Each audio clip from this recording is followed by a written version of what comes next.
Guys, we are live, and I am here with the guest, the Night Daddy himself, the man, the myth, the legend. Ladies and gentlemen, give it up for MERSH. Hi. I don't know about legend, but thank you. Also, I'm going to use the sound effect machine because it drives you crazy. So It doesn't drive me crazy. I have a whole soundboard. well, I know the laughter. You hate that one. No, I have a laugh button.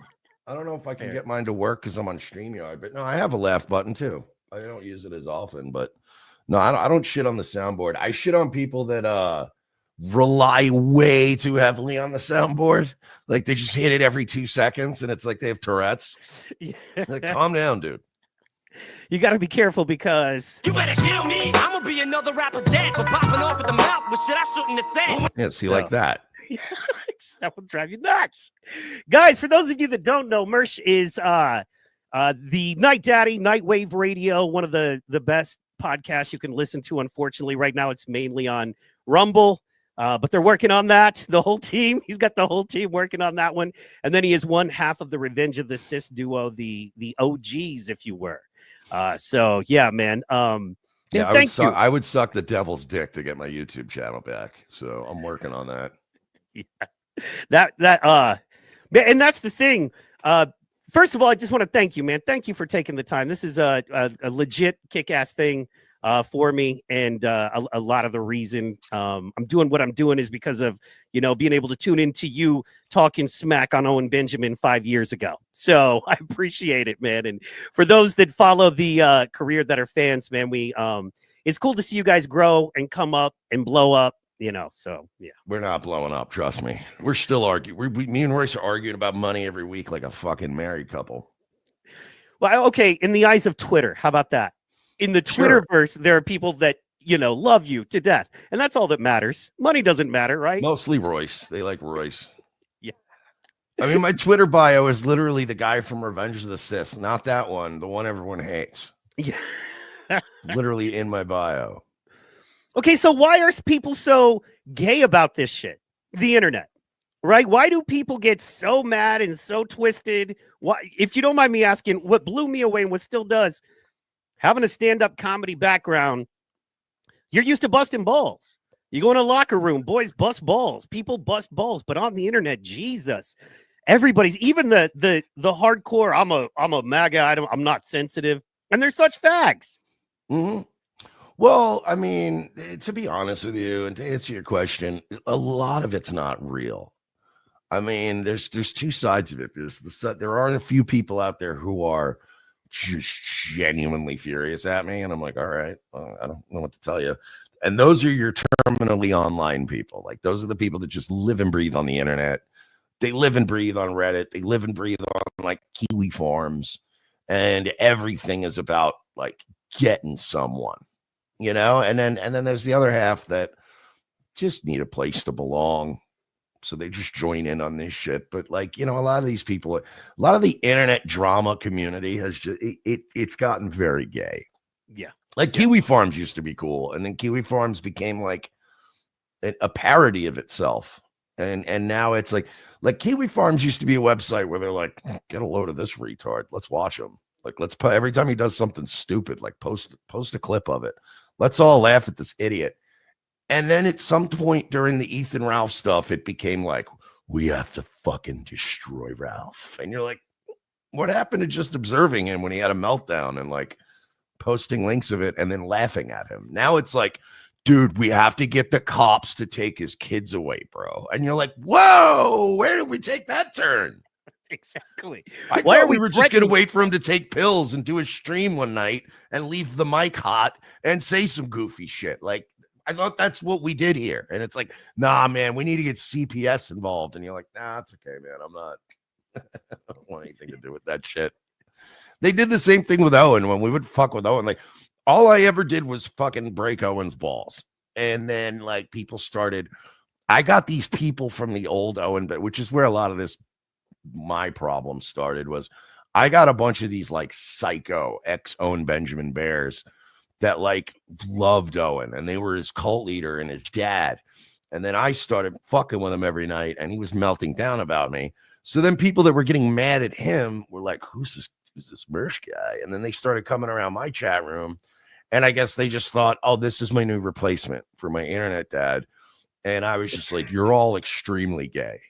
And I'm not your internet dad. I'm not your friend. I'm just a funny dude on the internet. I don't want an emotional connection to you. I do my show. I clock out.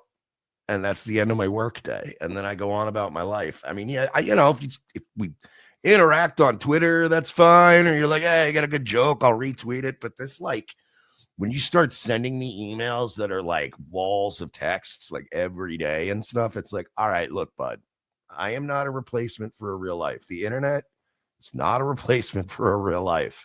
You got to get out there, join a fucking bowling league or some shit. I don't know what to tell you.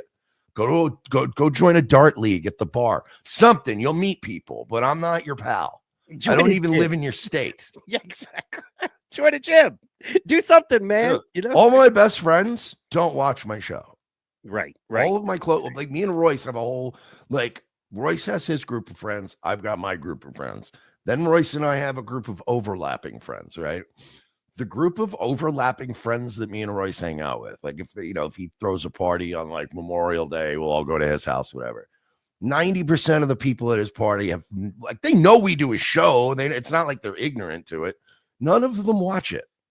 Like, you know what I mean? Those are the people I like in my life. People that are like, how's the show going? And you're like, oh, it's good.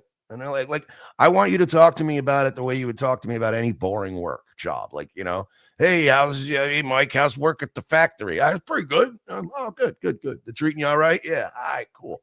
You don't sit around all day and talk about the goddamn factory. You mean what? I can't come watch you on the conveyor belt and then send you walls of text about how I feel about the way that you're moving that widget down the line? Yeah. Well, man. I don't even mind that if you want to talk shit about my work. But it's like, it's like if I work at a factory and you want to start sending me emails about, like, man, it's like, dude, you know what you're doing could matter so much more, man. If you started going after speaking truth to power, man. We had this guy years ago, Amicus Primus. I will never forget his username. And this guy was dropping coin on Nightwave. And I'd never seen this guy before. And this was when I had like maybe 100 people watching my show. So if you show up and drop $300 when I was making like 25, 30 a show, I'm like, whoa, big money. But then the emails started, and it was like, at first I would humor the guy, and it was like I would treat him the way I would, like, if like you write me a wall of text on like via like a text message, like I'm the guy that always writes back like, hey, like Royce will like text me and be like, all right, man, flight leaves at like 4:00. Means you got to be at the airport no later than 2:30. Make sure you park in Terminal A. Make sure you do this. And remember, we're flying Frontier. And then he'll get like, okay. Because that's all you need. All you need is a red receipt. Like, I got it, boss. I'll be there. The 100 emoji has said that. Is, so I'd be sending him 100 emojis and shit back. And then one day he just wrote this like long thing. And of course it had the inevitable, I'd give you lots of money, dude. And it's like, okay, but then don't. You know what I mean? And then it started with the, I would expect you would write back more, and your show would it would mean a lot more, man. If you were like to go after these, and I'm like, that's not what Nightwave is, bro. That's not what I do. I goof on shit. I don't want to sit around drinking at night and being like, can you believe the deep state? Like, no, I don't want to be angry at fucking 10 o'clock at night, dude. I'm never going to get to bed. You know what I mean? If I get worked up all night until midnight and I'm like sitting here like frazzled. So I'm going to ask the real question people want to know. MERSH fans, Nightwave fans want to know. How much do you, I know you're not doing a whole bottle every night, but how much would you, about the black girls? Oh yeah, no, we all know. I mean, that's, if you're a MERSH fan, it's that is such a meme, the black girl thing. But anyway, it's fine. It's fucking Virgie, AP, and Royce met some girls that I hooked up with in Vegas one time, and it just became a meme after that because they were so black, like they were, you know what I mean? Like not like skin tone wise, but just like hood. They were bitches from they were from like Oakland. Remember, my partner is the only black president Proud Boy, or president of his own chapter of Proud Boys, black dude. So, and also pro-black. So yeah, we get to talk hood shit all the time. Yeah, man. But as far as the booze goes, I have tried to cut back. Oh, no, I'm not saying you drink too much. I just want to know. No, I'm like, saying the MERSH fuel. Like, how much MERSH fuel does he use? Like, well, I've cut back. I stopped buying. All right, having the worst thing I could have had in the studio, and I'm almost grateful that I broke it while drunk, ironically enough. I had a decanter in the studio for the longest time, and I would buy the big bottles of JMO.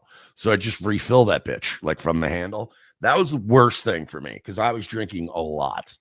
Now I won't even buy a full-size bottle because I know I'll fucking finish it and I don't want to finish it. So I get the 375s. Yeah. You know what I mean? The half a bottles. Yeah. And now I just have that for Nightwave. And I'll just drink my little 375. I usually run out before the show is over. But then after that, I'll have like 2 beers at night and then I go to bed. So I'm trying to cut down. I'd rather not drink it all, but it's like all I have left. No, I hear I'm on the wagon. It's just, weed and, MILF porn for me. That's the only way I can get out of bed. If there was no weed or MILF porn, I'd kill myself. So yeah, anyway. I can't, like, I don't dig being sober, and it's, I don't blame you. I would love to. I honestly, it would make me so much better at everything if I just quit drinking.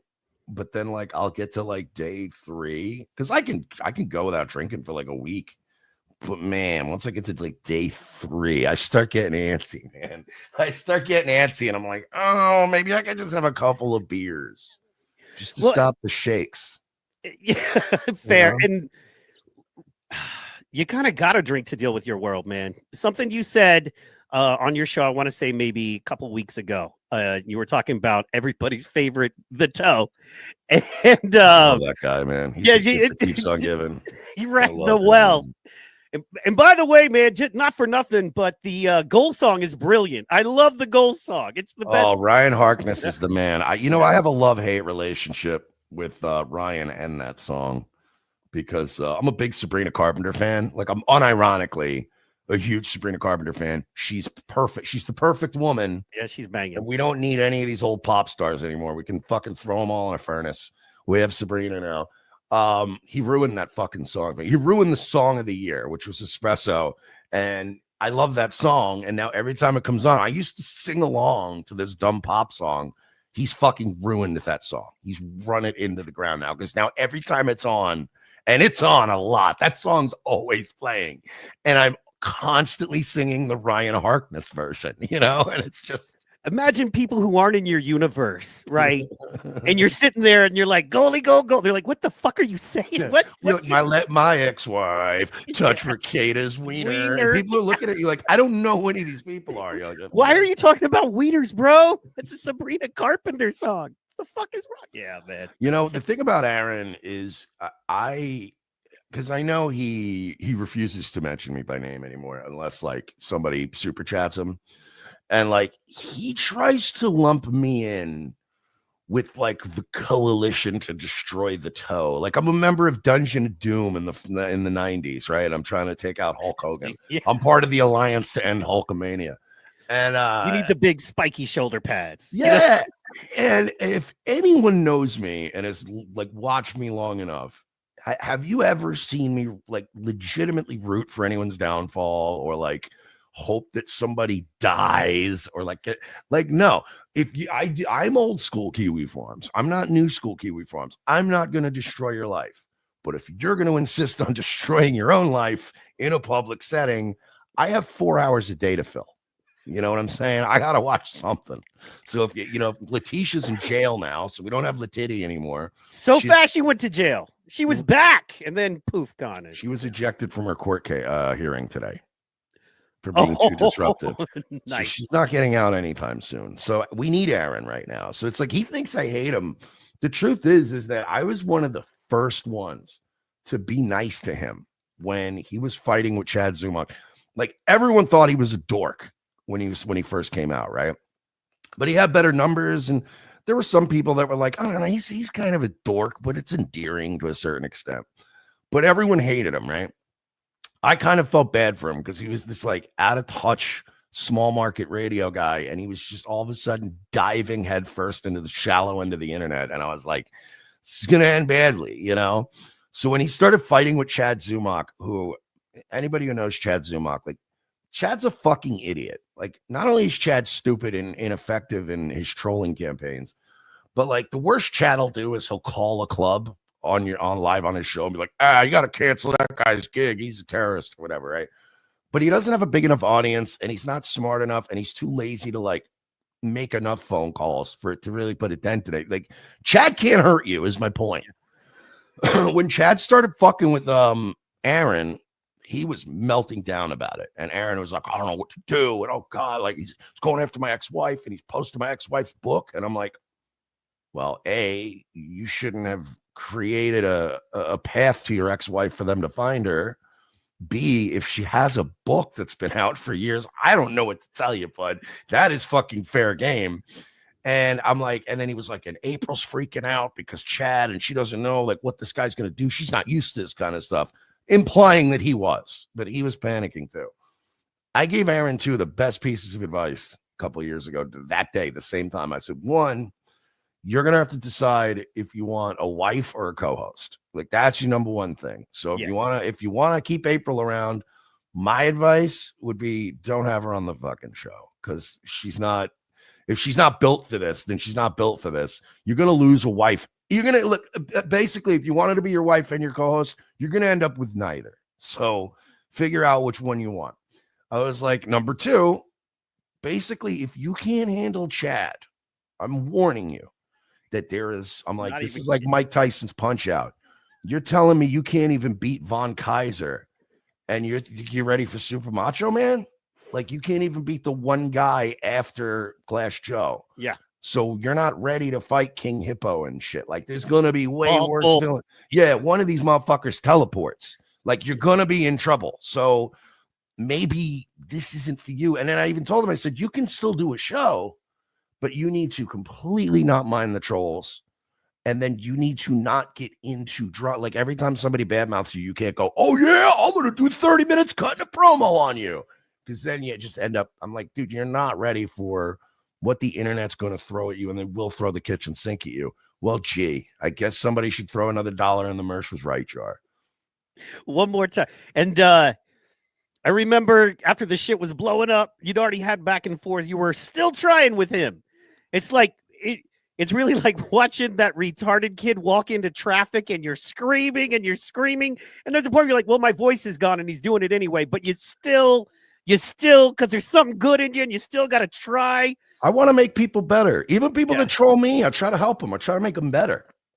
Yeah. Like they'll come in my chat and start talking shit. And I'm like, you know, it'd be really good. I'm like, instead of just coming in here and calling me a fat fuck and pointing out that, oh, you lived on Royce's couch, which first of all, let me clarify a couple misconceptions. One, I did live at Royce's house when we were starting ROTC. We were both working our asses off 24/7 to get more than 8 people to watch our show. So we were working a lot on the show. I lived in his guest bedroom. It wasn't a couch. It was an actual bedroom with its own bathroom. So it wasn't like I was a pauper. But everybody's like, yeah, you're just living on your buddy's couch like a loot. I was like, no, we agreed for me to move in because A, I was broke. But B, we were going to work on the show. And it made sense to just turn his house into an incubator for the show for a couple months and get it up and running, which we did. And then the minute the show was doing all right and the Owen Benjamin money started coming in, I fucking got my license back. I got a car because I remember I had no license because of my DUI. Like I'd really fucked my life up. But I got my fucking car. I got my license. I got a fucking apartment. It was all fine.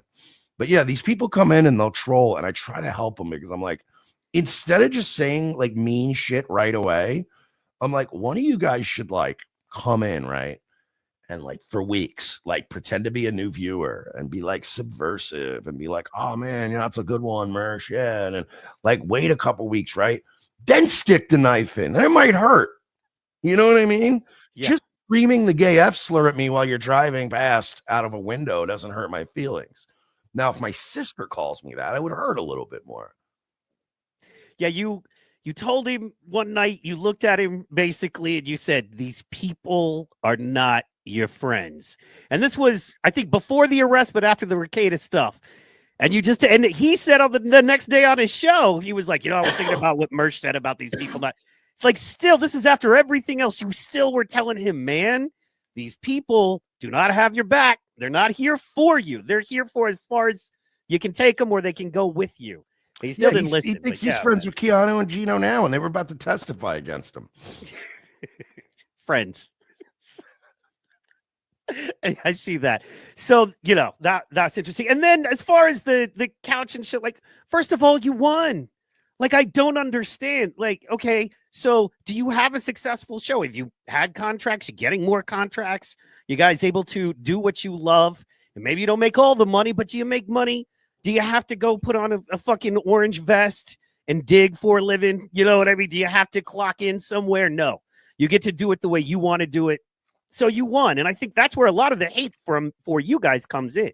Because, nobody knows their skill to this shit. So, I mean, there's a good chunk of the people that don't like me that are trying or have tried to stream in the past or do some form of this kind of stuff. And when you point that out to them, they'll be like, oh, yeah, like, I want your fucking stupid show. Oh, I actually have a job that contributes to the world. And I'm like, most people don't wake up every day thinking that, like, they want that. Yeah, exactly. Like, you know what I mean?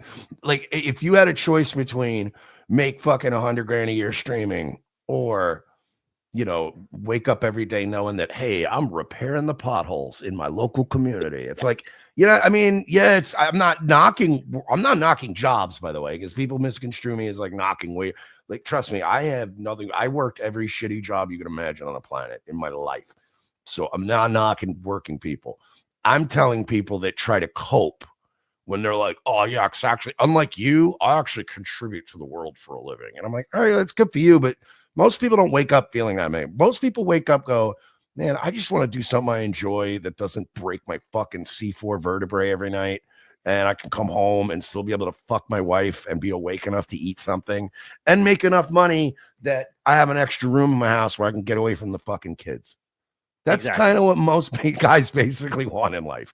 Either a garage or a spare bedroom upstairs that I can go tinker in, and the kids leave me the fuck alone. And my wife, maybe will blow me twice a year, and we can fit 2 cars in our driveway. Like, most guys aren't going, oh, I work for a living, I'm pretty proud. It's kind of like that cope when a guy at the job site will be like, I work harder than everyone in this place. And you're like, wow, and you make the same? That fucking you're dumb. Yeah. That's really stupid. Well, and I was always the guy trying to be seen, not working. You know what I mean? I was always trying not to be seen. Like, if we're all going to get $12 an hour here, I'm probably going to try to get away with doing as little as possible. Sorry. That was the king of the call center hustle back in the day. Me too. Did you work? You worked for the call center? Yes. Yeah, AOL and then Apex or something. Back. Did you work for? I worked for Convergys. Yes. Yeah. Because now they're called People Solutions or some shit. Oh, is it? And a friend of mine sent me a work email, and it's a Convergys email. Yeah. Oh, Concentrics. They're called Concentrics now. Okay. Yeah, I got fired from Convergys, man. I was like their worst employee. Yeah. Bro, I'm in Oklahoma. I would unplug the phone and then plug it back in. And they would come, or I'd pull the Ethernet cord out of my computer and then they'd plug it back in. And then I would just be like, oh man. And then they'd go, what's going on over here? I'd be like, I don't know, man. This is all fucked up, man. I'm gonna go have a cigarette. But could send the IT guy, I guess. I hated that stuff. We had, you were allowed to put on, because they look at your screens, you were allowed to put TT soup, which is talking to supervisor, like getting advice on how you should handle the call. And we would put TT soup in and be, like take an extra lunch, be gone for an hour and a half. Mm-hmm. So that's how we got fired. Yeah, man. That was I was the king of the call center hustle. But regardless, okay, yeah, man, it's just such gay faggotry that they would, first of all, have a problem with you living your life the way you would want to, and then take time out of their life. Like, what a sad wife and children you must have if you see a dude online talking some shit and you got to go and get all lathered up and find him and get in his chat. And you know what I mean? So I don't understand the faggotry, but it is large and it is there. Man. I can understand, even if you have a life of your own, I can understand there's no shame in enjoying a little bit of shit posting and like, and fucking with people. And, like, I don't mind that. It's the matter. And by the way, you're allowed to not like me. Like, that's also a thing. Like, I'm not going to sit here and go, oh, you're just jealous of massive shit. Like, you're allowed to just not fucking like me. Like, that's fair, and you're allowed to troll me. I think some people, it's just what blows me away is the amount of time and energy they put into it. Like, this isn't like this is what most people would consider a full-time hobby. And that's weird to me. It's not like it's a full-time hobby and they're shit posting and they're fucking with everybody. There are some people where it's just me and it's full-time. And it's like, that's a little concerning. And that's why I always wait. Are you on YouTube? Not right now. No. All right, but are you going to be on YouTube? Yeah, but I'll blur it out. I'm just saying, that's why I keep that thing. It's always right here. Is that a? I'm gonna have bad. I'm gonna have. Yeah, it's just the 365 micro. Yeah, I got the tourist version of that. Bought it for $100 in a 7-Eleven parking lot, but we won't get into that. So. It took me a while to pick that one. I was shopping for a while, dude. I would go to the range with my shitty. I had a Sky to start. I bought a shitty ass Sky. Which, by the way, people shit on high points. They shit on Tauruses. Do not buy a Sky. Trust me. Tauruses and high points are fucking Smith & Wessons. They're Colts compared to they're like 1865 Colts compared to a Sky. The Sky, the firing mechanism doesn't even always the striker doesn't always, the trigger doesn't always complete. And if you, God forbid, you clean it and you over lube it, it definitely will not even click. It's the weirdest thing, bro. It was the worst gun I ever had. So I was taking that to the range to practice. And then I was like, fuck, I want to get something that doesn't. I want to get something that will fire every time in the middle of the night if I need it to. I don't want one that's going to fire every 3 rounds. So I was like, fuck. And I was every time I would go to the range, they had a gun shop in there. And I would just, they knew me. I was an annual member. And I bought a lot of accessories and shit in there. So they liked me, but they would get annoyed with me because there'd be times I'd be in there for an hour and I'd be like, let me see that one. All right, let me see that one. And I just kept trying guns. And then finally I held the 365 and I was like, ooh, this is so small. I'm like, but it's so, and I was practicing pulling it in the store. And I'm like, oh, it doesn't snag. I'm like, ooh, I'm like, when you just feel one and you go, this is the guy. Nice. Yeah. This is the thing I'm going to kill somebody with someday. So I said that in the store too. Please, God, please send him my way. Yeah, but that is I lied. I said weed and MILF porn, but yeah, killing somebody. I'm living for that too. That is being able to legally put a few in an intruder, life threatener. I would definitely say that because I used to say and I still obviously, it's funny to joke like that. I still obviously always say I pray I never have to use this thing. But the older I get and the more shit I have to put up with, I am starting to get in that world where I would be probably the wrong house to pick for a couple reasons. Because one, I'm burnt out, man. I've had it with people. And yeah, I am just looking for an excuse to to air hole somebody out legally. At this point, I've had it. And also the fact that I'm a late night, night owl drunk. So you're going to get me drunk, but wide awake at 4 a.m. And I'm going to be like, let's go, cowboy. You're going to be like, oh God, that guy's wide awake. He's not even asleep. You're going to break a window and you're going to look right at me. And I'm going to be sitting there with a gun going, what are you doing? So you're going to say, what are you doing? I want to do the okay. So you hear all the stories about people getting shot 6 times and still living, what is it? Or they get shot, just one time and they die. Lucky shot, I guess. But I want to do that. How do you shoot somebody and they live 4 or 5 times? That kind of thing. I'm just interested. I'd like to try it out in real life. There would be a way to do it, but I'm not saying I want him to still live. I just want to know, how would I shoot him 4 or 5? There would be a way to do that on purpose, but you'd be in such deep shit because there'd be no way to do it without it being obvious. That's what you did.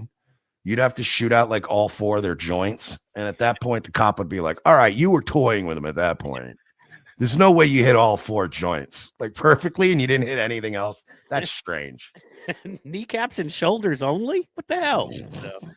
Well, I don't know if you ever saw Nightwave. I had a plan because I have the Wise system installed in my house. I have fucking, and by the way, I have a small house, and because of, as you mentioned, the shit I have to deal with, I have 8 cameras. And I live in a duplex and I have 8 cameras, some pointing in, some pointing out. I'm a fucking schizo.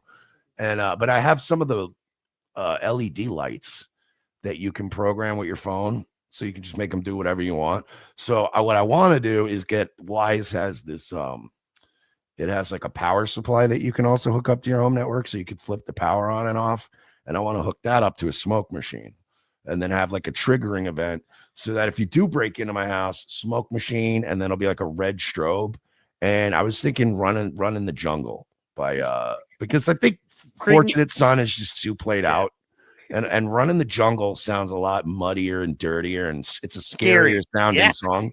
So I'm thinking that. And then I saw somebody did that on the internet. Like I said that one night, joking around, and like a couple weeks later, somebody sent me a video where a guy, it was Fortunate Son, but he had done the same exact thing I'd said. I'm like, obviously, I wasn't the first person to think of it, but he literally was like, Alexa, intruder, and it just like smoke started coming out, and there was a strobe, and you could just hear Fortunate Son start playing, and I'm like, oh, that would scare the shit out of me. Okay, so now I have an idea that we rent a place. It can be a shitty place. And we rent a place. We set it up like somebody's living there, and like we call it Nick's house or somebody like a number one hated person. We say it's their house. We do it. And, we can legally shoot them too. So we'll just say it's a streamer house. Yeah, the stream. Yeah, like a fish tank or some shit. So, so you were a comedian for a long time, did a lot of stand up on the road. I'm come from that world too, made a living for about a decade or so in it. For me, I worked in LA and Hawaii, lived in Hawaii for a long time. And really? Yeah. What a started comedyhawaii.com. So Hawaii seems like a nightmare to me. It was, well, man, when I went, I was like 20. I'm from Oklahoma. I grew up in literal Section 8 housing, just me and my mother, no brothers, no sisters, that kind of shit. And I knew if I was ever going to do something, I had to get far the fuck away from here to do it. And so I well, I get it. If you're from Oklahoma, I mean, that's the one place I think I would hate more than Hawaii. So I get that. You say that like you've never been to Nebraska. Come on. Yeah, but Nebraska's pretty tight, though. The problem with Oklahoma is like Nebraska's better because it's less like methed out Native Americans. Like I feel like Oklahoma's all methamphetamine, casinos. Yeah, lots of casino action. Indians and like racist whites. Yeah. Well, and lots of black folks. We're almost 35-40% black as a state. So shit, congratulations. Winning. So the thing there is, well, no, I'm just saying they say diversity is our strength. You guys must be really strong. Strong AF. You know what is strong. I thank God for the oil money, or we be Mississippi or Louisiana probably. So it's that oil money that keeps us. And I'm in the Oklahoma City area, so it's a lot like Dallas, very similar. We cut to Dallas on the weekends to hang out and stuff. So not a huge difference there. But yeah, doing stand-up, like you've talked about stand-up kind of, you think it's a dead art form. I kind of agree. I really hate the popular stand-up now. I hate this whole, I come from there, Carlin and Bill Hicks and guys like that, Kinnison, where, you went and saw a show and now you've got your Nate Bargatze and people like that. I'm not saying necessarily they're not funny-ish, but just that whole, I stand here and I act surprised I'm telling a joke. And I just hate that. And I was wondering what you thought about the current state of stand-up is, man. I know you don't get to talk about it much. So, yeah. I don't think it's dead. I just think it's dying. I don't think there's enough money in stand-up comedy anymore to like sustain a bunch of people. Yeah. And I also think one of the reasons it's not necessarily dead, but kind of dying is like, who the fuck wants to do it anymore when you can just stream and make money? Like it's to me, like, comedy got killed by a combination of things, but it's like, one of it being the fucking club owners, which are just dog shit to deal with. I mean, bar owners in general. I mean, I ran strip clubs, I ran restaurants, I worked in titty bars, I worked in fucking stand up. I've been dealing with bar owners my whole life. It doesn't matter what the bar theme is. They're all scumbags. Right. There's no difference between a strip club owner and a fucking comedy club owner. They're all scumbags. So I have no love lost between me and club owners. I don't mind. Some people hate the road. I love the road. What I hate is fucking being on the physical road all day, like driving town to town. I don't want to have to drive 6 to 8 fucking hours every day to do one show. Like, I guess if you have enough of a name and you can do like 2-nighters and stuff like that would be fine. But like this whole like getting in a car with 4 other dudes trying to pool money, drive, stay in some fucking Fleabag comedy condo, get up the next day, get in a car, drive again. I hated that. And the money sucked, and the club owners are horrible to deal with, and other comedians are fucking dog shit garbage people who will literally fucking add drinks to your bar tab and then fuck your girlfriend when you're not looking. Like it's just there's no there are great comedians, like Shane Gillis is obviously like top dog right now in my opinion. He's the funniest guy doing it. You got like I love Ryan Long, Danny Polish-Truck. Those guys are fucking phenomenal. There's good comedy out there. It's just getting harder and harder to find. Look at Skankfest. Yeah. Those guys are printing money now. Yeah. Some would say too much, Lewis. Maybe lower the ticket prices a little bit. Or spread the love. That would be a thing. We were supposed to do Skankfest like right before COVID. And me and Royce were going to go do Skankfest. And it was all ready when they were going to do it in Houston. And we were so ready for it. And then the COVID lockdowns happened. And they canceled that Skankfest. But the buzz around Skankfest had gotten so big that when they finally moved it to Vegas after COVID, they were way too big for us. And they were like, yeah, man, send a tape and then do this. And we could talk about maybe doing it. And I was like, nah. Me and Royce were like, nah. See, this is why I don't keep friends in this business. Because I would be pissed. Been in a couple. I've been like, wait, you had me booked and now I send a tape? Who the fuck are you to do that to me? Well, I mean, to be fair, we were never booked for that show. And yeah. Well, they did get much bigger in that 1 year's downtime. So it was like, yeah, what are you going to do? I wasn't really offended by it because I don't really consider Louis J. Gomez like a friend. Like he's been nice enough to let us on his show a couple times. And he's like, he was very nice. Like he invited us to the Gas Digital Christmas party one year. So we got to party with like everybody from that station there. And like, he's been very kind to me.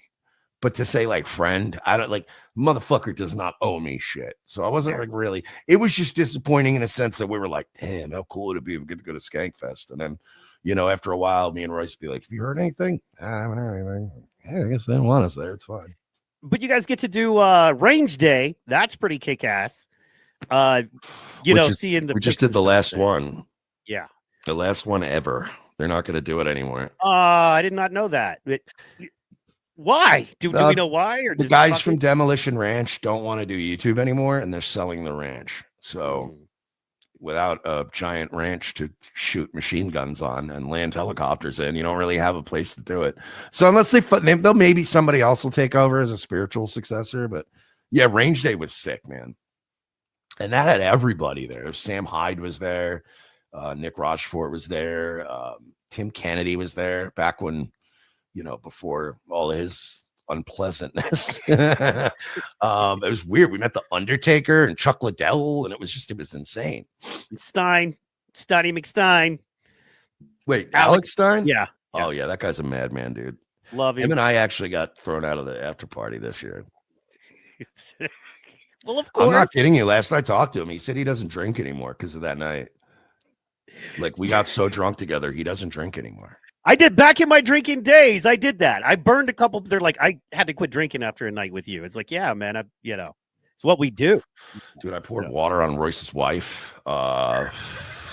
She was trying to get me to drink water, and I was like, oh yeah, thanks. Like I was fucking gone, dude. That was a rough night. I can hear that. You poured water on my wife. Maybe don't bring your wife next time. Couldn't pour water on somebody not there.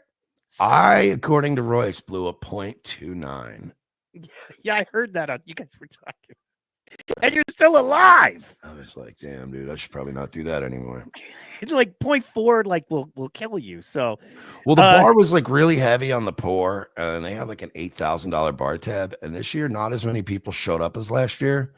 So, like, there was a lot more booze to go around. And it was just one of those parties where every time I would walk away from a group, I'd walk up to somebody else and they'd be like, yo, Mersh, there's no shot. And they were just real heavy on the pour at this place.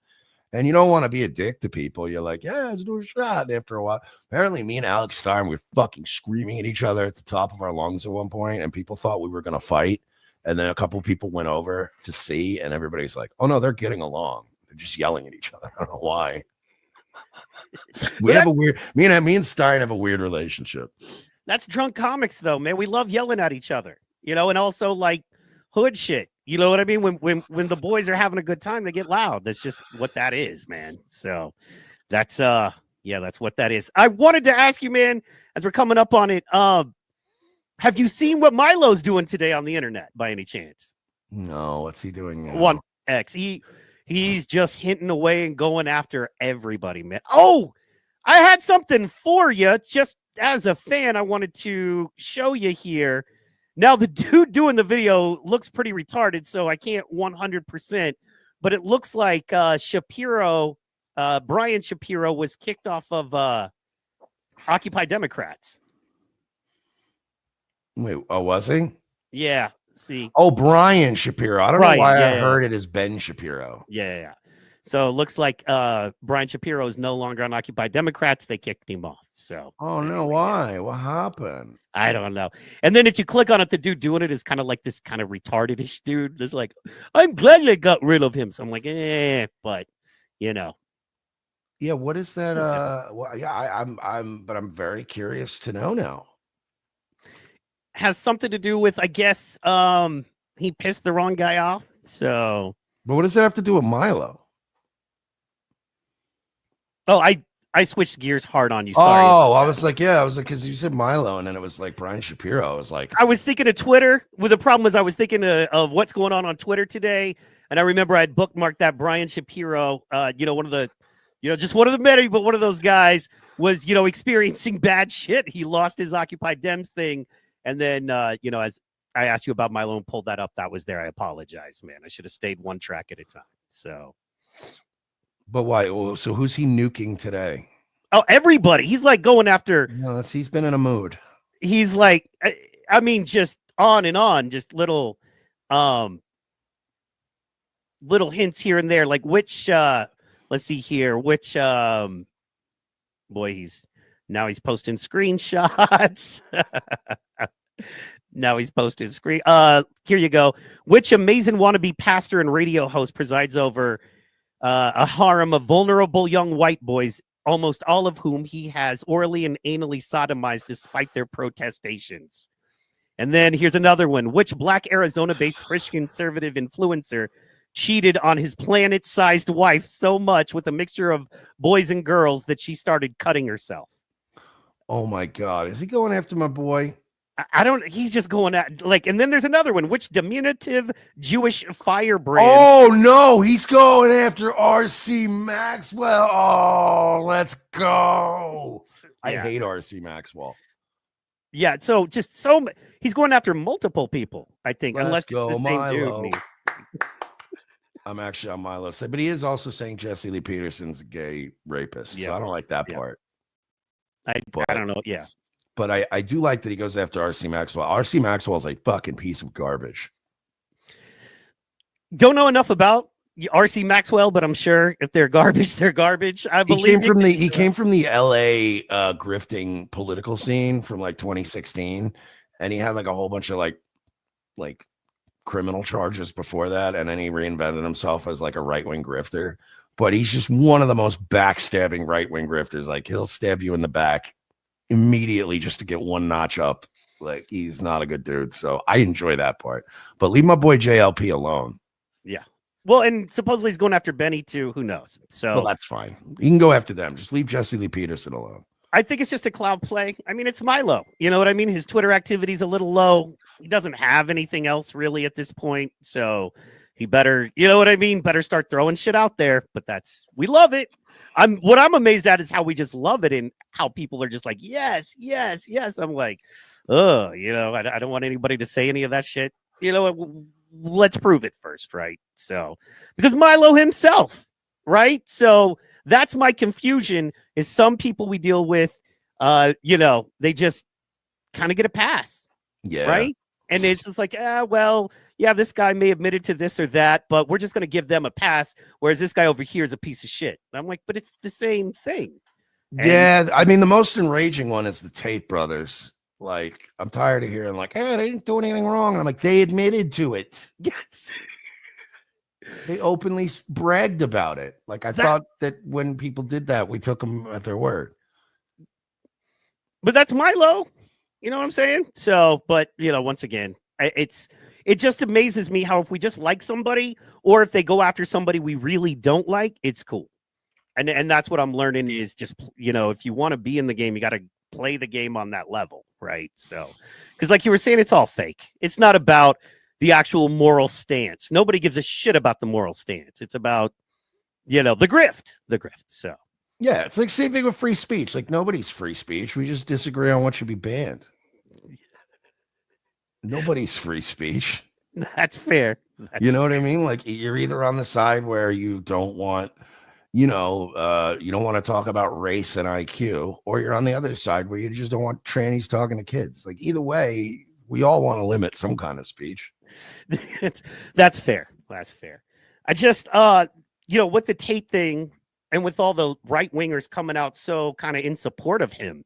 And then, with Milo coming back out of nowhere to just be like, in 2013 this and 2013 that, and everybody's fucking everybody, and, on and on. And I'm like, okay, but didn't we just deal with this? Like, didn't we just throw some of these guys out? And why are the right wingers embracing this now? So I think it's ops. I think it's gay ops. I think that the Democratic Party is going away. And so I think that there's going to be basically two conservative parties soon. But we'll see. Two liberal parties. It's two liberal parties. We've done nothing. We've conserved nothing. And this Trump fucking presidency's already been a disaster. So, man, bro. A lot of my butter is on the pro-Trump bread, and what do you do, right? I mean, what do you do? It's because man, there's been a little bit of a what do you think's going on? Do you have any insight to that? I know I got to let you go, but do you have any insight on why things are still so the Epstein files would be the first thing? We were never gonna get that shit. You don't think so? No, I said it before the Epstein. Like, when they made the announcement, I'm like, we're not getting shit tomorrow. You guys are fucking retards. Like, everybody's gonna set their alarms and get up tomorrow, and you're all gonna be disappointed. And then we got nothing.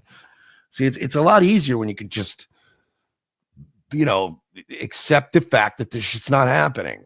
It's just easier that way. You're gonna be less disappointed. I'm not saying not to, hope for the best. Like, hope for the best, but expect the worst always. We're never getting that stuff because it involves Israel. We're never getting the JFK stuff. It involves Israel. Kurt Metzger the other day tweeted out like, what's going on with the JFK files? Like, what is Israel involved in that too or something? Like, as a joke. And I'm like, oh God, please, nobody tell him.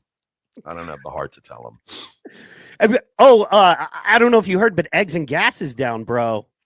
Come on, MAGA, bro. Eggs and gas is down.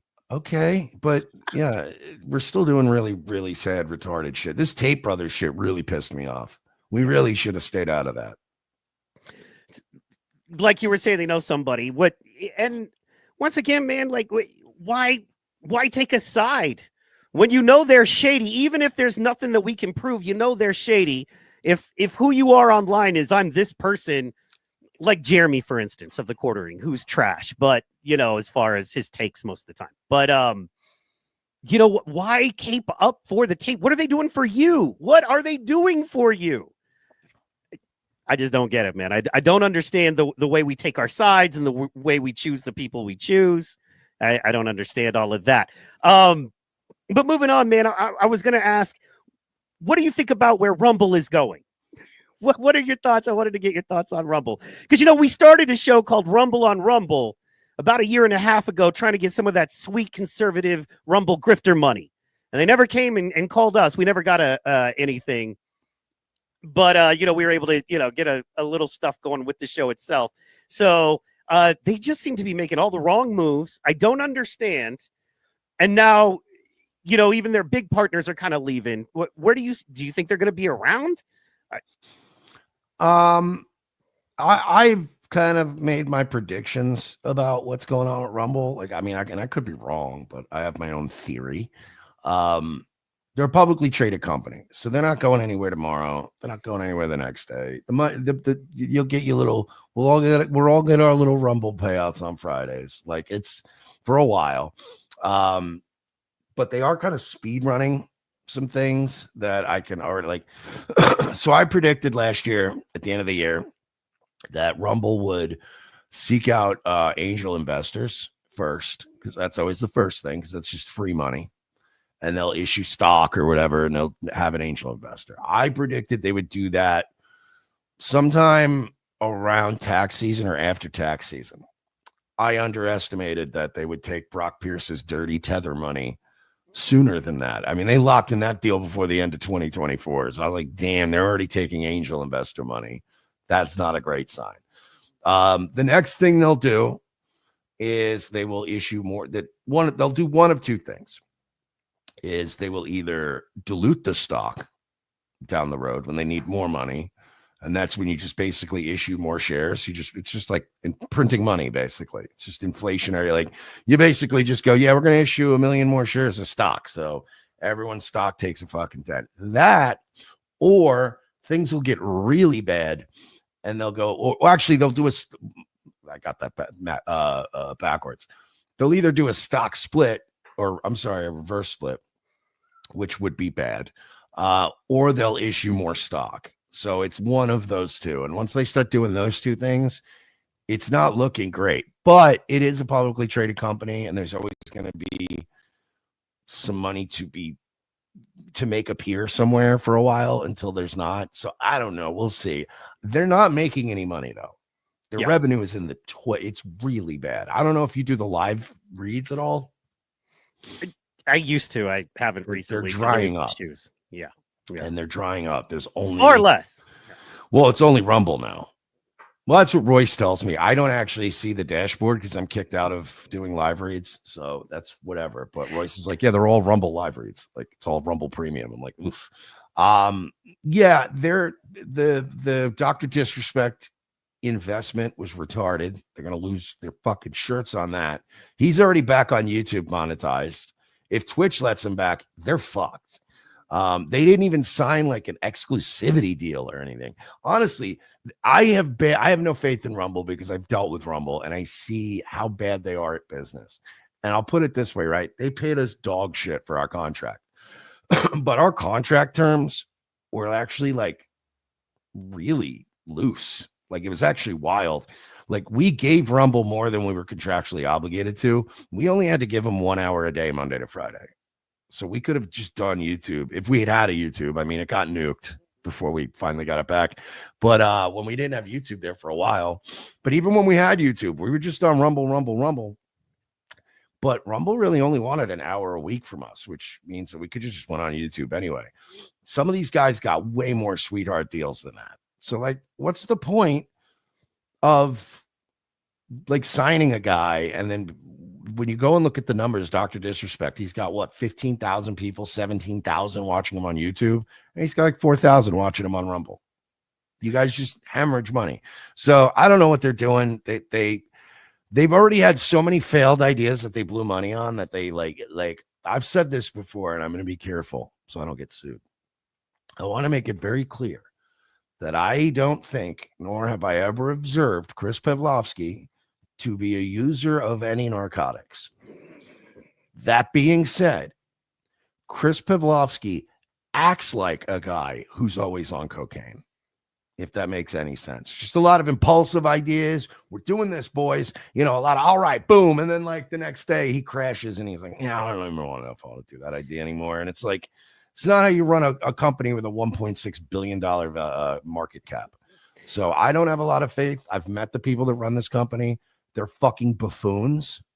The way they've conducted themselves in business, I'm still open to suing them. The problem is that I don't want to spend all the money it'll cost to sue them. But I still believe I have an actual case against them because of things that they just, and not even things I think they necessarily did maliciously. They just don't know what they're doing. And they expose themselves and open themselves up to a lot of bad shit. And yeah, it's a joke. And Chris is a joke. Have you ever seen him like, he's constantly making like ambush selfies with people that it's so the elevator, man. And what's so funny about that is, Okay, so he had big dreams with Dana White. He had big dreams. He thought Power Slap was going to be his walk-in, right? So Power Slap is going to be our initial little handshake, first date thing. You're going to love us. We're going to do the UFC deal. We're going to be the exclusive Rumble UFC thing. And Dana just walked away.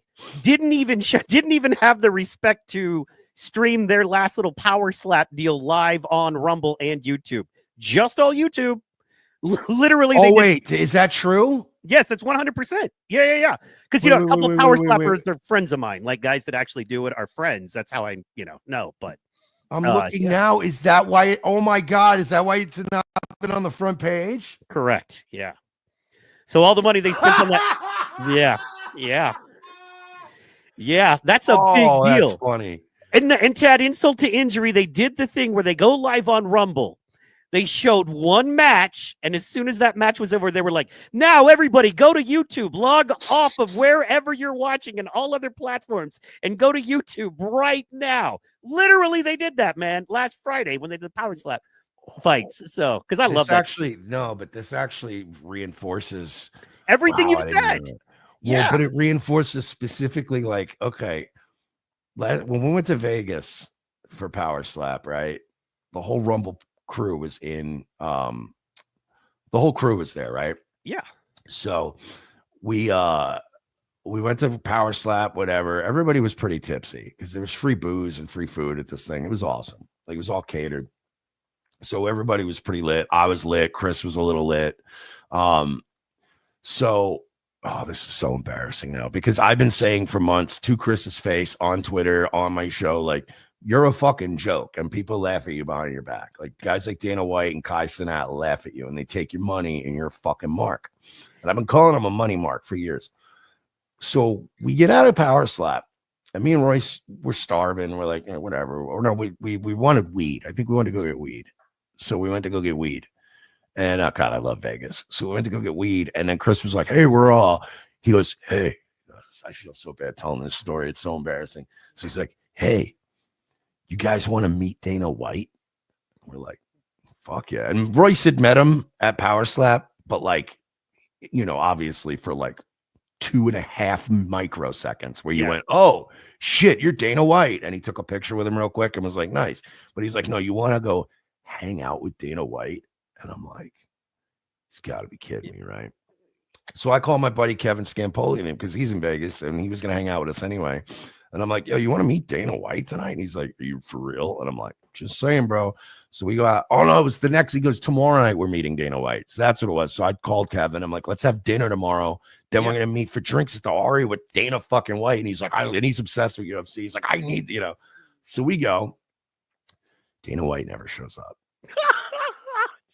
Motherfucker. And we go to the Aria. It's me, Royce, and Kevin Scampoli, and just Chris. It was like not even other Rumble motherfuckers were there. It was just Chris. Not even like a power slapper. Somebody just kind of CTE-ing it his way through dinner. Bro, it felt like one of those like Hollywood stories you hear where somebody gets like raped. Because they're like, hey, Mike, why don't you come up to my hotel room? It's going to be a party. There's going to be a bunch of us chilling. And then you get up there, it's just you and Kevin Spacey, and he's in a robe. It felt like that. Like, oh, my God, this isn't a party. So then we're like, oh, okay, well, that's all right. But then it's like, well, now we're at the Aria. We're not staying here. Like, I love Vegas, but I'm very limited in my movements in Las Vegas. Like, I'm not one of those that are like, let's go to this place, and then let's go to Fremont, and let's go here. I like to hang out at whatever any casino I'm staying in has everything I need. It's got Starbucks. It has Pan Asian fusion food. It has Italian food. It has a steakhouse. It has cigarettes. It has booze. It has gambling. It has whores. People offer you drugs while you're sitting in a slot machine. You don't need anything. So I like to stay put. So I'm like, we just went all the way to the fucking Aria to hang out with Chris. We're still trying to get our contract renewed, right? For the second year at that time. So I'm busting his balls the whole time. Like, so what's up? We get a fucking contract renewal or not? Like, shit, I get off the fucking pot, dude. Like, we got fucking 2 weeks till our contract's up. And he's like, oh, I don't handle that stuff. That's got to be Claudio, the guy who hates us, by the way. The guy who, by the way, sold all his stock in Rumble, doesn't own any more stock, but he's still running Rumble. And he's like, Claudio takes care of those deals. And I'm like, yeah, you're the fucking CEO. You can't tell Claudio to renew us for Like, I'm not going to say the amount, but I said the amount out loud to him that night because it was insultingly low. Like, we're not even asking for more money. Just fucking renew us for another year. And I'm being friendly. I'm not like yelling at him, but I'm breaking. You're busting balls. Yeah. And then he's like, oh yeah, so I heard you're really good at picking slot machines. And I'm like, yeah, I can make you money on a slot machine. He goes, prove it to me. And I'm like, all right. So we're all walking around the casino, right? And he's like, because I was saying what my theory is. And he's like, doesn't that one fit with your theory? And I'm like, that machine's not right. And he goes, but that has all the criteria. I'm like, I get it, but just shut up for a second. And we walked around. We walked around for about 3 minutes till Chris was finally like, I'm starting to not believe this fucking guy. And we get to I get to this 4-way crossing, and I'm like, all right, you sit at that one. I'm going to sit at this one. We're both going to win money though. And we both sit down. He spins maybe 5 times. He wins like $700. I spin like 6 times. I win like 220 or something. And I'm like, boom. So then he's like, yo, this is awesome. Let's go. And I'm like, cash it out. Cash it the fuck out now. And he's like, no, man, this machine's hot. I'm like, machines don't get hot. Cash it out. Let's go. So like, and I'm explaining to him how slots work. I'm like, every hit is a randomized, like there is the computerized ones are all randomized. So it's like a scratch off ticket. You're literally scratching a scratch off ticket every time. I'm like, you just hit on a scratch off. We're not buying any more scratch offs. So then we convert it into chips. We go to the craps table, and he's getting them. It's so uncomfortable. Like the Asian girls now, they're going around like, you want massage? And he's like, yo, I'll get a massage. And he's just sitting there getting a massage at the craps table, which is embarrassing. And if anybody's ever been to a casino, like the massage girls never say yes at a card table or a gaming table. You look like a fucking mark. You look like a rube. The only acceptable place and I've gotten the massages before. Like when I was up like $6,000 a couple times ago, I had so much money on me because they did like 3 hand payouts, and I was like, I'm rich. Then the girls came over, and I was like, but I was sitting at a slot machine, and it was like 4 a.m. There was barely anybody even. I'm like, yeah, you know what? I just peeled off like $200, and I'm like, just stay there for like a half hour, and then they just rub your shoulders. But you don't do it at a craps table. There's other people there. It's uncomfortable. You know what I mean? So that whole thing was just weird, and then we left. And I remember just apologizing to Kevin, and I'm like, man, I'm sorry. I'm like, we didn't get to meet Dana White. He's like, it's all good. He's like, it was just I'll never forget that night. And I'm like, old Chrissy, no mates. Like you got no mates, bro. You're in Vegas. You're like, I'm going to be hanging out. You went from, you want to go hang out with Dana White to I've got no friends. And everyone who works for my company is in town. In 24, I'm the CEO. You would think just with his name, he could get some wannabe streamers to kiss his ass. You know, he could find somebody. But if he's that, yeah, man, that's so cringe. Especially, I would think at a craps table because you're moving at a craps table, you know. And why would it's really weird. I just did. It was only like I got an idea right then and there. I'm like, this guy's a fucking nerd. He's got no friends. He's got no game. He's got no Riz. He's never gonna do any. Like I could have went. Actually, I was going to say I could go to any bar in Vegas and have a bigger entourage than Chris. And then I just realized I did in the story. Yes, in the story was you and Scampoli and Roy. Yeah. You had a whole. Who does it? Yeah. And okay, I could go to any bar and get at least 6 people to show up because I'm there. You know what I mean? Like, MERSH is going in. Let's go get some dinner. I'll be down there at 10, bro. Because it's fun. Yeah. That's why we like your show, because honestly, it's like walking into a bar and your buddy who's always there that can out drink everybody. That's what I was always trying to do at Nightwave. That's why I'm always drinking. I'm like, this is supposed to be you come and go as you please. If you got other shit going on tonight, go do it. But when you get home, if it's like 11:30, you know I'm still there rambling. I think that that Clipper Doom. Yeah. Poor Doom, I think, just walked in last night, and I was drunk and ranting about how I think Doom's a tranny. And like Doom just happened to walk in my chat room last night. I was like, this is a weird time to show up. And I'm like, oh, I know this is getting clipped now. Doom is a hitter. Sorry, lost my train of thought there because Doom is a hitter. I have to ask, do you think Dana White was ever going to be there? Do you think that Dana White gassed Chris up? Yes. Or do you think that Chris lied to get you? I don't think Chris lied. Okay. I think what happened is that Chris was like, hey, Dana, let me get you dinner at the Aria tomorrow night. I want to sit down. I want to talk some business with you. And I'll bet you Dana White was like, yeah, sure, dude. Yeah, we'll lock that in, whatever. And then he couldn't get him back on the phone or get him to text him back at all. And he just spent the whole night going, I'm having dinner with Dana tomorrow. That's what I think. I think Dana gave him the kind blow off, like, yeah, sure, man. Just hit me up tomorrow and we'll work it out. And then he, like, Chris is one of these guys like Steel Toe that, like, immediately thinks he has the best news. Like, how long has Steel Toe been bragging that he's going to be back in radio?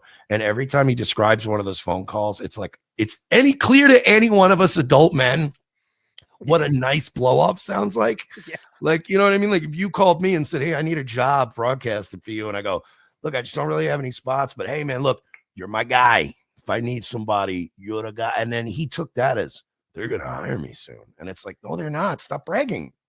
Don't jump the gun with the Dana White thing. Like, don't jump the gun. Say, hey, meet me at the Aria tomorrow night. We might have a couple people hanging out. You might be surprised who's there, because you don't want to be the dork who then you show up. And again, the fact that he was alone cuts into my, I don't even like Chris, but like, I'm capable of having empathy even if I don't like somebody.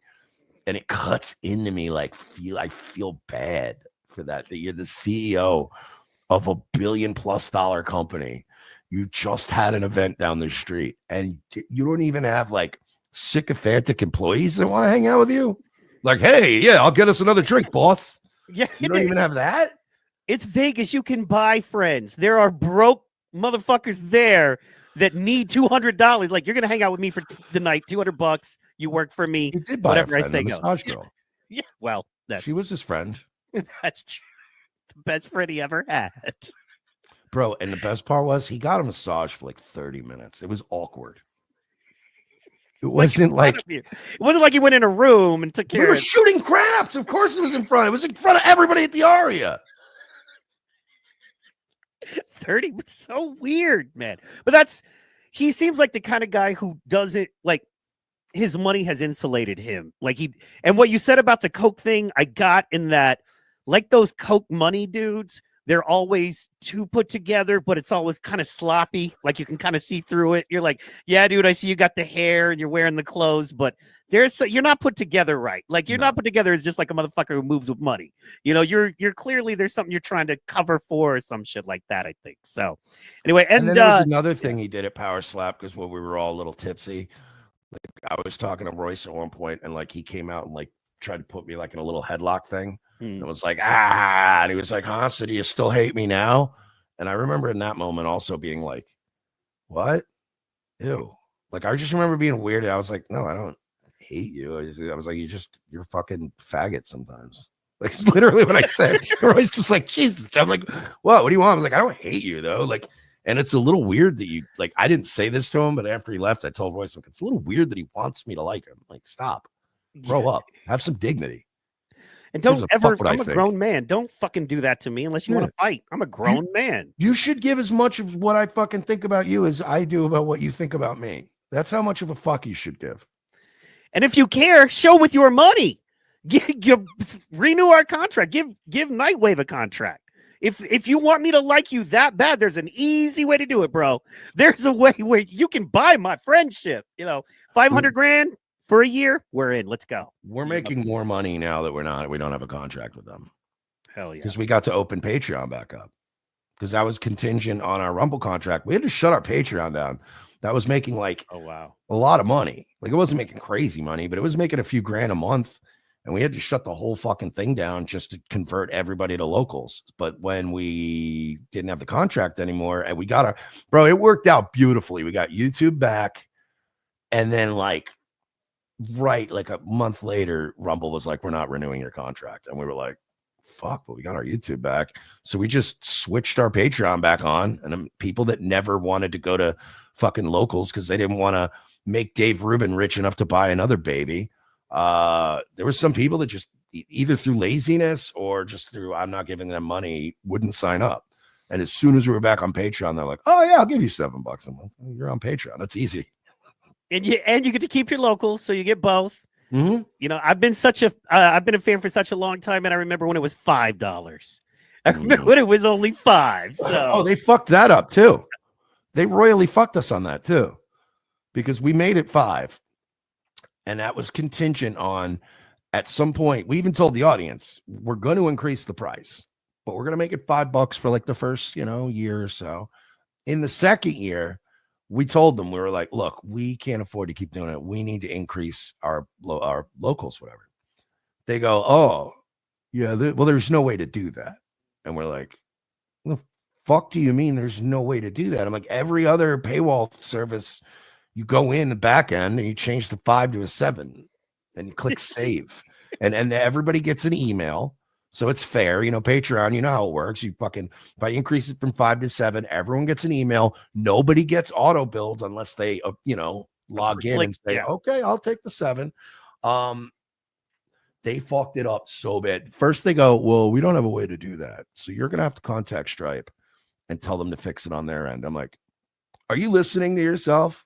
We have to call the independent third-party billing site and tell them to change the price on their end and not inform them. I'm like, that's not how any of this works. They were literally like, we don't have a way to change pricing in locals. And we're like, yo, that's insane. So we fought with them for like 2 weeks. They eventually did it. Like we'd have a whole meeting with this other chick that works for them that you could tell hates us. And what was funny is that was a great fucking, I don't know how long, we're already, am I running late? Yeah, I have not, I mean, I'm on with you, man. You got show prep for your show later, as long as you want to go. I was going to try to wrap soon. I don't give a shit about my show. But no, so we had a meeting with this lady that works for locals as one of the executives. And Royce will back this up too. We were having this conference call and I was actually being nice, but during the call, I corrected her on something very calmly. And she goes, all right, calm down. Don't bite my head off. And I remember me and Royce were on Zoom, looking at each other is this bitch fucking crazy? Because Royce was thinking this is nice, MERSH. You don't want to get, and then I ended up biting her head off during that call. Because after she said that, I went, oh, well, now I'm going to at some point. And then she's like, well, how do you expect us to change the price? She goes, there's no service out there where you can just change the pricing of a paywall and blah, blah, blah. She goes, I don't know what world that you guys think that exists. I said, that world does exist. It's called fucking Patreon. And Royce just started laughing. And we were like, fix this. They fixed it. You know what they ended up doing? They billed almost everybody for an annual thing. When they fixed the price. So we had a bunch of people calling us and emailing us going, hey, you billed me for 70, but that's not, dude, it was a nightmare getting that all fixed on the back end. It took forever to get everybody settled and square. And now we charge 7, but bro, I'm telling you, dude, everything over there is a fucking chore. Make sure that goes in the lawsuit, by the way, because of the time it took you, right? That cost you. That specifically legitimately cost you. So yeah, make sure that what I didn't even know that last part, man, that they fucked the billing up. Wow. We were fucking furious, dude. And then we had another conference call, and I remember he very passively aggressively saying to her, now can I bite your head off? Is it too early to bite your head off this time? In what world do people just change? The people you're competing with, the exact people that you're building a competition with. So but if I'm being nice to you and you imply I'm being a cunt, you're about to really find out what a cunt I can be. MERSH is not the one. Because I was being nice. That's the thing. Yeah. I literally just spoke up at one point and I went, no, I understand what you're saying. But, in most services, she's like, whoa, come on, don't bite my head off. And I was like, oh, okay. All right. Let's play that game. I'll make you quit your job. I'll make you quit your life. I'll make you move back to fucking Canada with Dave Rubin's babies. Is that the people, or is it a bunch of Canadian people over there, that nice kind of out of touch white people thing? Is that what they're doing, or? Some of them are, and then some of them are people they hire that because they merged Locals and Rumble. So Locals was an American company, right? And there's there is a Rumble America team and a Rumble Canada team. Some of the Rumble America people are cool. There's this chick Abby that works for them. She's awesome. Jenna is cool. She's cool as fuck. Chris's personal assistant is awesome. I was in love with that girl when I met her. I was like, oh my God, she's perfect. She's hot and autistic and she likes wrestling. Yeah, we were talking about wrestling in the break room one day and I was like, yo, this chick is perfect. She was like, man, I'm so excited about LA Knight coming back. And I was like, what? What up, girl? You got me on because I don't watch much AEW, but that Australian chick, Is she Harley Cameron? Is she not perfect? Yeah, man, how do you not, right? Like, It's absolutely perfect. I'm actually shocked she's kind of under the radar in mainstream. Like, that bitch is bad. She's funny, got an accent, can fight, hot. She's everything. And unlike Sabrina, she has tits. So just saying, bro. Unlike Sabrina, she can play guitar and sing, not just sing. So that's just saying. If I had to pick, I think I'd pick Harley Cameron over Sabrina Carpenter. Sabrina would be for the clout, and then Cameron would be for the fun and life, probably. Yeah, like if you just want to laugh every day, you got to hang out with Harley Cameron. Yeah. Well, and she'd make you a happier man. But Sabrina, just so you could tell your friends, hey, look what I just did. Fucking, like, that would carry you for life. Oh, really? Oh, you did that? That's really good, man. Oh, you cashed in and made a great business decision. Well, I fucked Sabrina Carpenter, so I can't be bothered with you. I can't be bothered. So I don't think if I fuck Sabrina Carpenter, I don't think I'd ever tell anyone because nobody would fucking believe me. That's true, and she would deny it clearly. Yeah, so, she would. Anybody on our level, she would. Unless I got lucky, like Turtle from Entourage. Like when he was dating Meadow Soprano. That's you and Chris, and that was your crew that night in Vegas. It was like Entourage, but like retarded. So, I'm kidding. Yeah, and Chris was the turtle. Exactly.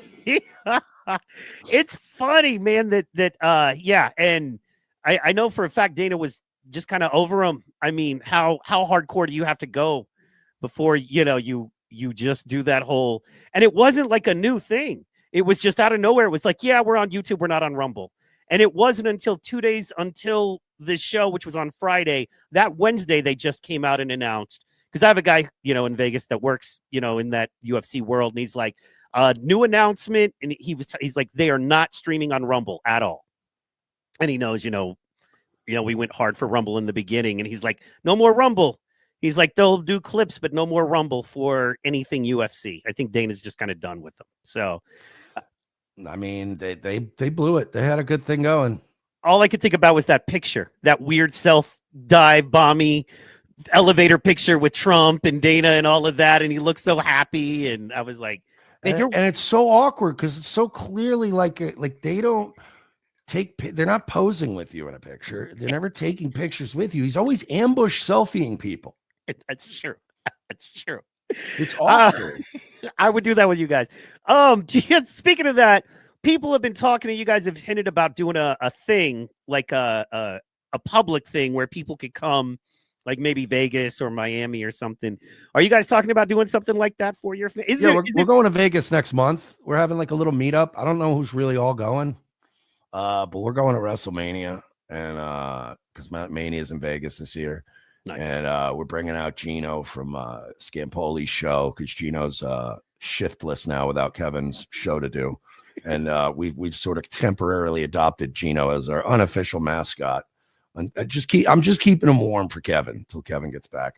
But yeah, we're bringing Gino out. And I don't know. I talked about possibly trying to, Royce is looking into, because he's got some people out there that work for like the Strat and stuff like that. And they do a lot of comedy stuff. So I've been considering like trying to get like on a spot somewhere and just doing some stand-up. So at least people have something to come see. But then we're just going to hang out and go to Mania. Dirty at 12:30, man. If you know about that show, and I know you could get on that show, because it's one of those legendary shows in Vegas that like everybody has done. And I think now it's not just a straight open mic. I think you either got a call or, like somebody like you would be able to get in there. But yeah, the Dirty at 12:30. It's just legendary. Been going for like 25 years. Got their own website. Yeah. Shit. Yeah, the Dirty at 12, man. That looks like that looks probably, and I got Rich Voss on the website. Ooh. Bang I love Rich Voss. He's one of the funniest humans alive. Yeah, he goes back to the Tough Crowd days too. Mm-hmm. So, and they bashed it. He was the Vivek Ramaswamy of that crowd. Oh, he gets beat up. O&A was the same thing. I mean, he just took a beating on that fucking show, man. But You know, the thing about that is like Voss is one of those guys that people think is just like, yeah, they make fun of him and he's a fucking idiot. It's like, no, he's also one of the funniest guys on that crew. Yeah, his stand-up is killer. Bobby is coming back too. So Who, Bobby Kelly? Yeah. Nice. He's starting to tour again. In fact, a buddy of mine just went and saw him in Jersey. You know, so I opened for him. I opened for him a couple times in New York. He was a really nice guy. When I was gonna stop doing stand-up at one point, like I stopped doing my podcast. I was like in a big depression because like my girl left me and I just didn't want to leave my house. And Bobby Kelly, like somebody put Bobby Kelly up to it, but they had Bobby Kelly like call me. And he just called me one night, gave me like a 10-minute pep talk. And he's a nice dude. Hell yeah, man. That was I got to work with Stanhope in Hawaii. I think it was similar, man. I was just such a big Stanhope guy. And he came through and they were you know, they put us together and that was really cool. Highlight of life, you know. So yeah, I featured for him at one of his album recordings. Stanhope? Or oh, really? Yeah, From Across the Street. Isn't he the coolest? Yeah, Yeah. He's absolutely one of the nicest dudes. Actually, we did that show, which was like a theater show. And I was his feature act, whatever. And then obviously it was great because then I was done. I wasn't the host, so I didn't have to go back up. I didn't have to do it. I just did my feature set. And then I was just hanging at the bar watching Stanhope, which was amazing. But then we announced at the end of the show, hey guys, we're having an after party at the local comedy club, like down the street. And I was gonna headline the little after party. Yeah, thing. yeah. And he showed up, him and Bingo, and got fucked up with us and shit. Like he hung out all night, man. He was the coolest guy. That was. I remember he straight up was like, "Hey, can you get me Coke?" And I was like, "Nah, man." I was like, "I got weed though," and he was like, "Nah, I'm not into that shit." Like, yeah, he was with Stopka and Bingo, Junior Stopka, if you know who that is, just a comedian he toured with. When he came to Hawaii and we got to hang out. And yeah, same thing, man. And you know, cool thing about Hawaii is you pretty much can get whatever you want. It's a tourist town. So, but yeah, man, we raged and he did 2 shows over 2 nights and was the coolest. He was, you know, he was like, man, just make sure they don't screw me out of the door money. I'm keeping all the door money. We were like, okay. And because he didn't know the owners and stuff of the clubs. And he was just cool as fuck, hung out till 5, 6 in the morning, just talking shit. It was great. Man. Yeah, the only reason I couldn't get him Coke is because this was in like North Carolina. And I just didn't like back then. I didn't have any real Coke connection. You know what I mean? No. Well, dude, if you came to me now, I would have been like, I'll get you all of the cocaine. I would have had Doug fucking Stanhope tapping out. Like, okay, enough cocaine, dude. Man. It's everybody listens to the show knows, man. You used to do good in that business. So I did all right. I made real good. I made a living. I got off probation from it. So yeah, there you go. And people don't understand it's a tough living, man. That's a full-time job. So that was the riskiest thing I ever did, was literally selling cocaine on probation. It was the scariest 6 months of my fucking life. I don't recommend it. It got me off probation though. And it was so funny, dude. When I went there like month 5 or month 6 for my court thing, and I still had like an outstanding, like, you know, court costs and fines and all this shit. And it was like something like 1,700 left in fines. And I was like, you know, obviously reporting my job to the court. They could see I was working shitty shifts and I was barely working. And I just came in one day, like 5th month, and I was like, no, like, oh, you still have outstanding. But I was like, yeah, I want to actually address that. And I just literally peeled out a bunch of money and paid it all off in month 5. And they were like, oh, okay. And the court doesn't care. They're like, fine, give us the money. Okay. Just white powder coming off of each bill as you flick it. Fucking right. Don't lick this bill. You will get high. So. Florida's great because if you pay off all your shit early and you didn't like do anything that bad, month 6, it's like automatic. They just let you off. And I had 18 months probation.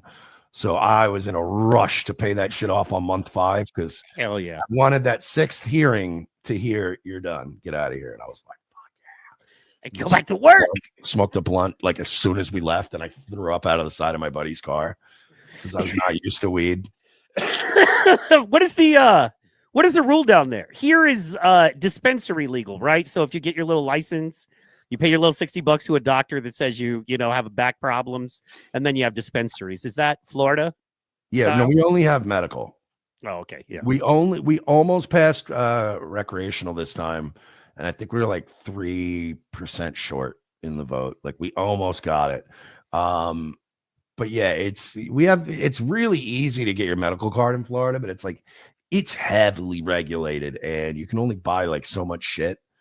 It's a pain in the. It's not even worth it. Like, and it's Wow. Florida, so it's like you just get you weed illegally, like everybody, like an adult. And just buy it from a grower. Support local. Weed's not hard to find. It was a stupid thing to try. Like, that's why the government needs to either shit or get off the pot. You either need to make it legal federally and in every state, and you need to regulate it, and that'll cut down on the black market. Or you're just going to have this weird thing where there's a few places that allow it, everybody else doesn't. We're all getting our weed from the places that allow it. So it's like you're just creating more of a black market. Everybody in Florida now, we're all smoking weed that comes from California or Nevada. Yeah, Oklahoma grew last year alone. The report came out that it grew like 4 million more pounds of weed than we could smoke or sold. Where all that weed going? We don't know. Where did it go? So, but yet we're doing it. We're doing it large. Man, So that would help the economy out. yeah. I think it should just be deregulated. I think it should be like if I have a chicken and want to sell you some eggs, man. If I can grow this plant and want to sell it to you, and you're willing to go, okay, I take any and all responsibility for purchasing this, good to go. So unfortunately, that'd be in a perfect world, and unfortunately we don't live in a perfect world, and the government will always find, like, there's always going to be some level of them getting their grubby paws on it, which is why I'm like, I'd rather you just make it legal, tax it. I'd rather be able to walk into a bodega. Like, I want to be able to buy weed at the same place I get my Jameson. Boom, one stop. Pack of cigarettes, pack of pre-rolls, good to go. I would love that, man. That would be gangster. And then finally, man, I'll ask you one last question. Where of every place you've lived, where do you like the best? Is where you like in Florida the best? Florida, 100%. Yeah, North Carolina's all right. I have nothing against it, but it's probably my least favorite place to live. But I've also been blessed. Like, I've loved most of the places I've lived. So when I say North Carolina is my least favorite, I'm genuinely saying it's still a nice place. But it's just, it was kind of whack. Florida for sure, dude, because I mean, no state income tax. I could pretty much own whatever gun I want, suppressors. There's a lot of shit in Florida that other states just don't put up with. Plus, I mean, really the only two things that suck about Florida is obviously the summer. Like, the actual summertime is a nightmare here. And the water quality here is like, it's very brackish and swampy, and like, you know what I mean? Like, our water is not great. Like, you got to pretty much have like a Brita pitcher on deck at all times to drink tap water. But other than that, I mean, it's great. I love it. Fucking guns, no income tax. It's plenty of fucking drugs if you do drugs. I mean, I just smoke weed now, but if you're into that sort of thing, you can get whatever you want. The women here look very great, and they're very low moral standing. And Florida's huge, man. That's what people forget. Northern Florida is completely different vibe than Miami. I was in Miami last year for a little while, and it's just okay. So if you want to know, Oklahoma City and Tampa could be cousins. Tampa, Florida, and Oklahoma City are very similar. So, and you got a OU star as your quarterback over there, Baker Mayfield. Go Boomer Sooner. So, yeah. Oh, is he from there? Yeah, he was our last national championship and Heisman winner. So, no, I'm sorry. Jalen Hurts was our last Heisman winner, but he was the last time OU went to national championship. Baker was our quarterback. So, yeah, man. Yeah, I like where I live. Like, I live in I'm sure you've heard of Grady Judd before, right? Oh yeah, Sheriff Grady Judd. So yeah, he's my sheriff. I live in Lakeland, so I'm right between Orlando and Tampa, and it's nice. Like, it's perfect because I'm in a place where it's like, I'm still like, if I get in my car right now and I'm hungry, I can go get pretty much like, I live near the mall. Like, I can get anything. I live near the city, but I'm just outside the city. Like, I'm north. I'm in Lake Gibson, so it's like one exit closer to Royce's house, and it's up north a little bit more, and it's just where you get to me now is where it starts to thin out, and it's not as much going on, and it's just a little bit quiet over here. It's not as ghetto. I love it. Hell yeah, man. And if anybody does try to fuck with you, you got something for them. And that's Mhm. the key. That's And the key. I have a sheriff that doesn't give a fuck. That's that was dude, I want to say a couple of years ago there was a clip of him. He's like, if somebody breaks in your house, we want you to defend yourself to the Mhm. fullest extent of the law. Like we would rather you shoot them so we don't have to. Hell yeah, man. We're very much like that here, man. Just no culture like you guys have. That's the problem here. So and Oklahoma is, very, very, very Trump country, even more so than Florida as far as by the votes. We are the only state in the United States ever in the history of the country to carry a president in all of the counties, all 3 elections. So That's crazy. not one county went blue. So yeah, man. Damn. It's Well, you guys heavy. are right by like Arkansas too. Yeah, more Texas. Yeah, Arkansas, Northwest Arkansas borders us. So it would be Texas and Kansas are the big ones. Like, we feel like we're kind of part of that, and everybody lumps us in the Nebraska. So I've been to Arkansas. I've been to Benton, Arkansas. Lovely little hamlet. yeah, man. I toured, doing stand up. You do the Houston all the way up, to Michigan, Ypsilanti, Michigan. So See, yeah, I was like a mid-Atlantic boy. That's where I did most of my shit. Was like from Georgia up to like Virginia. I was pretty much like early like mid 80s pre WCW Mid-Atlantic wrestling. okay, the pre Goldberg days. I Mhm. got it. I don't even know that wrestling enough. I know New Mid-South, Von Erichs, that's us. That's Mhm. where we're at. So went and saw them as a kid. So, but yeah, man, I wanted to thank you so much, man, for everything. Nightly, everybody can tune in at 10 p.m. Eastern, 9 p.m. Central Time. Nightwave Radio on Rumble. Where else do you go live at? I'm just basically Rumble. I mean, I stream to my X account now.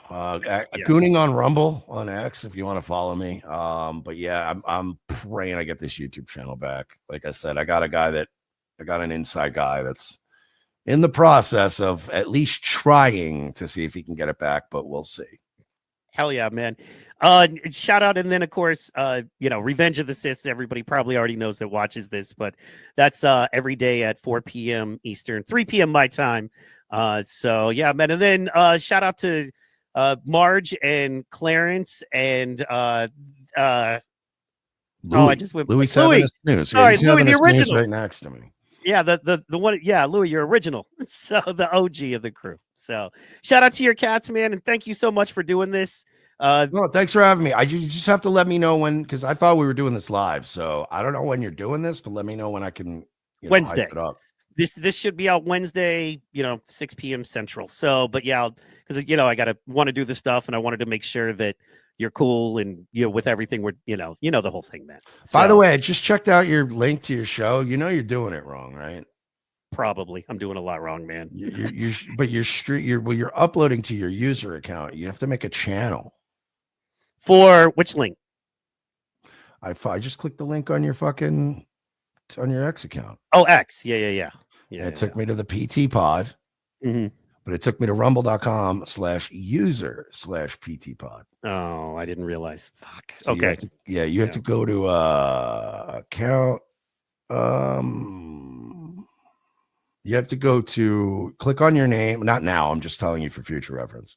When you get a chance, click on your name at the top right, and then you'll see my channels. And you have to create a channel. Yeah, I wasn't planning on being on Rumble that long, but fair enough. I was just letting you know. No, you're right. I got to do it. I'm only saying this is because as much as I shit on Rumble, I like to give them credit sometimes when they deserve it. Their channel creation system is tight because you have your user account that's just your account that you can post from and stuff, but then you have your channels. And the thing that's cool about that is you can make separate channels for separate shit. So like I have my regular Mike Shealy login, but when I go to my channels, I have Nightwave Radio, the Bad Luck Boys, and Gooning on Rumble are all like, I don't have to log in like other sites where you have different accounts for different channels. And the beauty is I got grandfathered in when we signed our contract. And because everybody at Rumble's an idiot and they never fix things retroactively, anytime I make a new channel, it's immediately automatically verified. Nice. That's So gooning on Rumble is verified on Rumble. Nice. Well, that, I mean, bro, that's why we did Rumble on Rumble. I mean, we straight up, bro, we were, you know what I mean? We were going for the cash. We were going for that. And I was like, I got the Black Proud Boy here that Gavin himself is called the blackest Proud Boy in America. You know, I got years of experience either writing, producing, or working. We're going to go. They're going to see us. They're going to slap us some cash. We're there. Bad idea. Clearly, man, misfire. But, you know, hey. What are you gonna do? That's stupid. I can see it in your face. You think you know you. I see. No, I don't think it's any idea is worth fucking giving it a shot. Well, I mean, I know a couple guys who got money off Rumble that are just some. I mean, their shit is trash. Everything is. I mean, their quality is trash. You know what I mean? It's a dude who looks like he hasn't bathed in 3 days, just talking about I reckon Trump gonna win. And he's making, you know, $2-3 grand a month off Rumble. And I was like, look at Cat Turd. It's literally just a still picture of his PFP. And then it's like poor audio quality. And that's all you have to do is come on here and go, man, Trump is so perfect. Everything he does is so perfect. It's like, ugh. Fuck him. So, and they didn't give us any money. So fuck them, man. In fact, me and the homie already had a conversation today about how we're going to change some shit up and what do we want to do. And so, yeah, man, it's a changing world now. But definitely let me know so I can promote the fuck out of it when it drops. Yes, sir. Absolutely. Make sure you get. I want to. That's why I just looked at your thing because I was like, oh, it's user, not channel. Because I was going to tell people tonight to just go sub. But I'm going to tell people to go sub tonight. Cool, man. Thank you so much, man. And yeah, man. Just thanks, bro. Honestly, at the end of the day, man. Once again, no homo, but you're that dude that when people have a hard day and they can't leave the house, they get to, you know, turn on Nightwave. You're the dude at the bar. You're talking shit. You're talking sports picks. You know, and making, you know, and it's like, well, fuck, man. If he can do it, I can do it. And honestly, I was worried about you through the holidays. Like, dear God, God felt like you owed him a debt. That was a rough. That was a rough week, man. Dear God, I was not having fun. We lose your wallet, but then so fuck. Well, what am I going? Well, at least I'm going to stream. Well, yeah, fuck your internet too. And it was like, man. The rest of your life is a nightmare week, dude. Yeah. I doubt the rest of my life's going to be good, but if it's better than last year, I'll take it. We'll settle for better than 2024.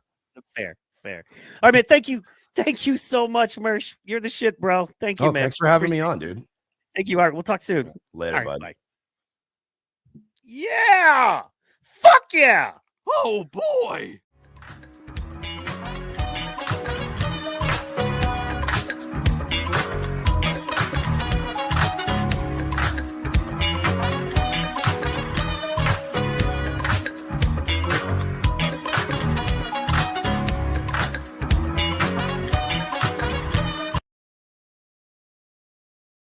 Oh boy!